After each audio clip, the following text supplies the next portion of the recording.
લીંબાયત વિસ્તારનો બનાવ માથાભારે હશીમભૈયા ગેંગનો આતંક, 2 લોકો પર કર્યો જીવલેણ હુમલો।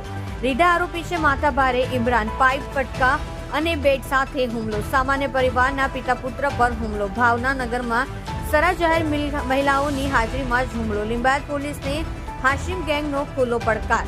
માથાભારે ઇમરાન પર અનેક ગુના અગાઉ પણ નોંધાયેલ છે।